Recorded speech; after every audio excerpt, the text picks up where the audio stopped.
कहानी फौजी बहू के साथ धोखा। नीरू एक फौजी थी। उसकी शादी 2 साल पहले ही राकेश से हुई थी। नीरू की मुलाकात राकेश से एक पार्टी में हुई थी। फिर धीरे धीरे दोनों की फ़ोन पर बातें शुरू हुई और दोस्ती प्यार फिर शादी में बदल गई।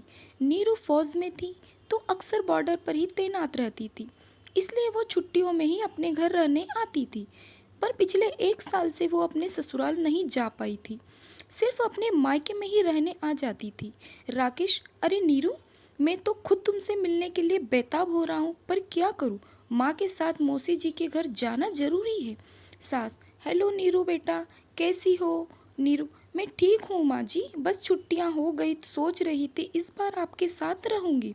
पिछली बार आप राकेश के साथ तीर्थ यात्रा पर चली गई थी, इसलिए मेरी सारी छुट्टियाँ माँ के घर पर ही बीती। सास, क्या करे बेटा, सरिता दीदी का बहुत भारी एक्सीडेंट हो गया था, हमें कुछ दिन ही वहाँ रहना होगा, उनके हमारे सिवा कोई नहीं। तुम इस बार माँ के घर ही रह लो, बीच में जब दोबारा छुट्टियाँ आओगी ना तब हमें मिलकर कहीं घूमने चलेंगे। नीरू, ठीक है माँ जी, मैं माँ के घर चली जाऊंगी। नीरू इस बार भी छुट्टियों में अपनी माँ के घर रहने आ जाती है। माँ, नीरू, पिछले 1 साल से तू अपने पति और सास से नहीं मिली, पता नहीं घबराहट होती है, सब ठीक तो है तेरे साथ। नीरू, माँ तुम किसी चिंता में मत पड़ गई, अब कुछ देर पहले ही तो मेरी राकेश जी से और माँ जी से बात हुई है, वीडियो कॉलिंग की थी उन्होंने। वो मौसी जी के साथ हॉस्पिटल में थे, वहाँ नेटवर्क नहीं आते, इसलिए रोड पर आकर बातें कर रहे थे।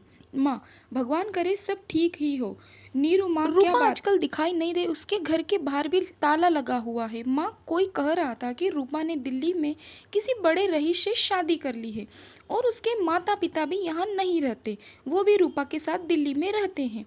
नीरू, अच्छा, रूपा ने शादी कर ली और मुझे बताया तक नहीं, चलो हो सकता है जल्दी में शादी कर ली होगी, कोई नहीं, अच्छा है।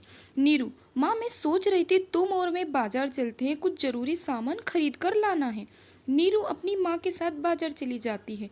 बाजार में एक अपाहिज लड़की किसी पत्थर से ठोकर खाकर गिर जाती है और उसके हाथ से सामान की थैली गिर जाती है। नीरू, अरे संभल कर बहन, रुको मैं तुम्हारा सामान उठा देती हूँ। अपाहिज लड़की, शुक्रिया बहन। नीरू, तुम्हारे पैर में तो चोट लग गई है, आओ मैं तुम्हें घर छोड़ देती हूँ। माँ, नीरू तू इस बच्ची को घर छोड़कर आ, मैं घर चली जाती हूँ।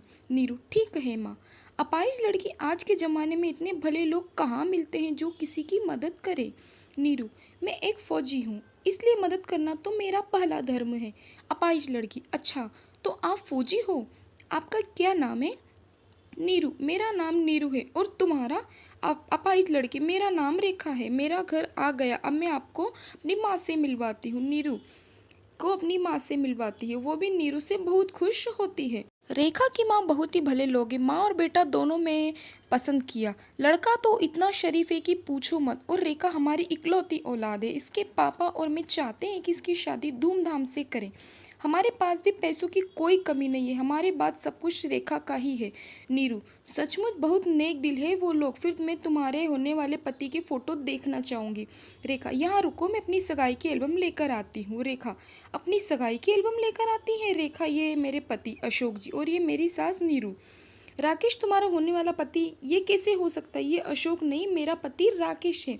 रेखा, क्या, ये तुम क्या कर रही हो नीरू, मैं सच कह रही हूँ, मेरा दिमाग कुछ काम नहीं कर रहा है, सब कुछ गड़बड़ है, मेरे ससुराल वाले मेरे से धोखा कर रहे हैं, मेरे होते हुए राकेश अशोक बनकर तुमसे शादी कर रहे हैं। रेखा की माँ, बेटा अब हम क्या करें, अगले हफ्ते रेखा की शादी है। रेखा के पिता, मैं तो कहता हूँ उन माँ बेटों को पुलिस के हवाले कर दो, हमारी बेटी के साथ उन्होंने गलत किया है। नीरू, नहीं, हम राकेश और उसकी माँ को रंगे हाथ पकड़ेंगे, बस आपको मेरे साथ देना होगा, मैं नहीं चाहती कि मेरा घर बर्बाद हुआ है तो किसी और का भी हो। नीरू की आंखों में आंसू थे, पर वो एक फौजी थी, अपने दुख को मन में दबा न जानती थी। नीरू अपनी आंखों से आंसू टपकने नहीं देती, उसे तो बस उन धोखेबाज माँ बेटों को पकड़ना था। शादी का मंडप सज चुका था, रेखा दुल्हन बनी अशोक और उसकी माँ का इंतजार कर रही थी। नीरू राकेश को फोन मिलाती है। नीरू, राकेश कहाँ पर हो, मैंने सोचा मेरी छुट्टी खत्म हो रही है तो एक बार हम मिल लेते हैं, क्या आप लौट आए हो राकेश। अरे कहाँ नीरू, मुझे तो सच में खुद बुरा लगता है, मौसी जी की हालत में कोई सुधार ही नहीं है, माँ और मैं सारा दिन उनके साथ हॉस्पिटल में ही रहते हैं, तुम समझ सकती हो ना नीरू। हाँ मैं समझ गई। ठीक है मैं रखती हूँ। नीरू से झूठ बोलकर दोनों माँ बेटे तैयार होकर बारात के साथ रेखा के घर पहुँचते। रूपा भी उनके साथ थी। नीरू चोरी चुपके सब देख रही थी। रेखा के माता पिता उसे मंडप में लाते हैं। रेखा की माँ, राकेश की माँ, बहन जी, वो गहनों के डिब्बे और नगद रुपए सब तैयार है ना।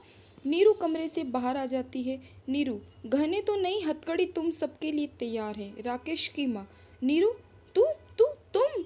नीरू, हाँ मैं। तुम दोनों मेरी पीठ पीछे 1 साल से ये झूठ का जाल बुन रहे हो। मेरे होते हुए तुम दूसरी शादी करने जा रहे हो। नीरू, एक सेकंड। रूपा, तुमने राकेश के बड़े भाई से कब शादी की? राकेश का तो कोई बड़ा भाई ही नहीं है।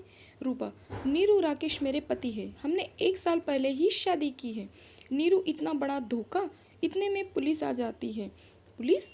नीरू मैडम, इन सब ने कैसा सच्चाई उगलवाना है ये हम अच्छी तरह से जानते हैं। आप इन्हें हमारे हवाले कर दो। राकेश और उसकी माँ को पुलिस हिरासत में ले लेती है और सच्चाई सामने आती है।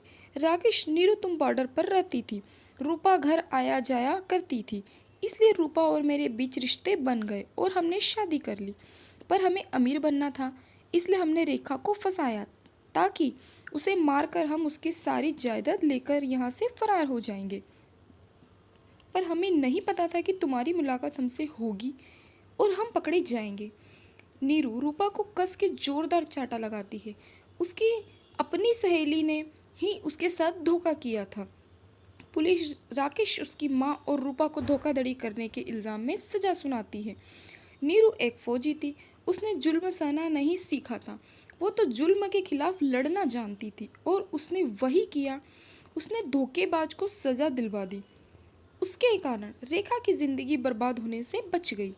नीरू अपने माता पिता से विदा लेकर वापस ड्यूटी पर चली जाती है और अपना पूरा जीवन देश की सेवा में न्योछावर कर देती है।